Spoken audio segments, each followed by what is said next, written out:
အားလုံးပဲမင်္ဂလာပါရှင်။အော်တိုဘာလ9ရက်နေ့ကနေ17ရက်နေ့ထိတပတ်တာအတွက်မိုးလေဝသခန့်မှန်းချက်တွေနဲ့အတူရာသီဥတုအကူပြောင်းကာလအတွက်အထူးရေးကြီးတဲ့သတိပေးချက်တွေကိုတင်ဆက်ပေးပါတော့မယ်။ဒီတပတ်တွင်အနောက်တောင်မုတ်သုတ်လေဟာမြန်မာနိုင်ငံကနေအပြည့်သက်ဆုတ်ခွာတော့မှာဖြစ်ပြီးအစွန်ရောက်ရာသီဥတုဖြစ်စဉ်လာနေညကြောင့်မိုးလွန်ကာလမှာအခါလွန်မိုးအန္တရာယ်ကိုတောက်သူတွေအနေနဲ့အထူးသတိပြုရမယ့်ချိန်ဖြစ်ပါတယ်။တပတ်တာအတွင်းပြည်내နဲ့တိုင်းအားလုံးမှာနေသားချိန်တွေပိုများလာပြီးညနေပိုင်းချိန်တွေမှာသာမိုးနှင်းငယ်ကနေတင့်ရွာနိုင်ပါတယ်။မိုးရေချိန်အများဆုံးရရှိနိုင်တဲ့ဒေသတွေကတော့ကချင်ပြည်နယ်၊တနင်္သာရီတိုင်း၊မွန်ပြည်နယ်၊ဧရာဝတီတိုင်းနဲ့စကိုင်းတိုင်းတို့ပဲဖြစ်ပါတယ်။မနက်ဖြန်အတွက်ရန်ကုန်မြို့ပါဝင်စစ်တွေ၊မင်းပြား၊မြန်အောင်၊ပေါက်တဲ့၊ပြည်၊သရက်၊မုံရွာ၊မိုးကုတ်၊မော်လမြိုင်၊တထုံ၊ကြိုက်ခမီနဲ့မုဒုံမြို့နယ်တွေမှာမိုးတင်းကနေမိုးများနိုင်ပါတယ်။မကွေး၊ရေနံချောင်း၊ကြောက်ပသိမ်၊ကြောင်ကုန်း၊ဝါခင်မာနဲ့ပန်းတတော်မြို့တွေမှာမိုးနှင်းငယ်ကနေတင့်ရွာနိုင်ပါတယ်။နေ့အပူချိန်တွေပြန်လည်မြင့်တက်လာနိုင်ပြီးလာမယ့်ကြာသပတေးနဲ့တောက်ကြနေ့တွေမှာတော့မုံရွာမန္တလေးမကွေးနေပြည်တော်ပါဝင်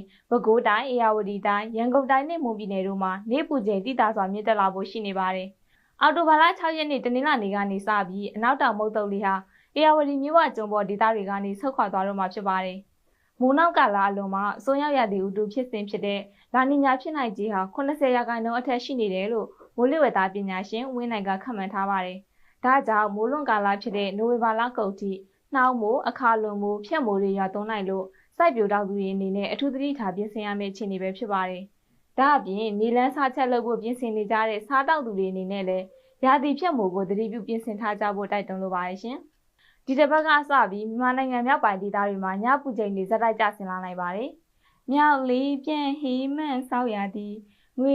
နှင်းလေးတွေဖြန့်ပတ်နေတော့သည်ဆိုတဲ့တေးသန့်ရှင်အန်တီမီလာများရဲ့စောင်းအမိသချင်းတန်လေးတွေပြည့်လွင့်လာဖို့ရှိနေပါတယ်။မိုးနောက်ကာလမှာမုန်တိုင်းတွေဇက်တိုက်ဖြစ်ထွန်းပြီးလာနီညာဖြစ်စဉ်တွေလည်းဖြစ်ပေါ်လာဖို့ရှိနေတာကြောင့်အချိန်နဲ့ညပြောင်းလဲနေတဲ့မိုးလေဝသဖြစ်စဉ်တွေကိုကျမတို့ CG Platform ကနေနေ့စဉ်ဆက်လက်ထုတ်လွှင့်ပေးနေမှာပဲဖြစ်ပါရဲ့ရှင်။ CG Platform ရဲ့တပတ်တာမိုးလေဝသခန့်မှန်းချက်တွေကိုကြည့်ရှုနားဆင်ပေးခဲ့ကြသူအားလုံးသတင်းကြိုခါသမျှမှာတဘာဝဘေးစစ်ပေတွေကနေကင်းဝေးပြီးမိသားစုနဲ့အတူတူသတင်းကြိုပွဲတော်ကိုနှွှဲပြောနိုင်ပါစေလို့ကျမစင်တီကဆုတောင်းပေးလိုက်ပါရဲ့ရှင်။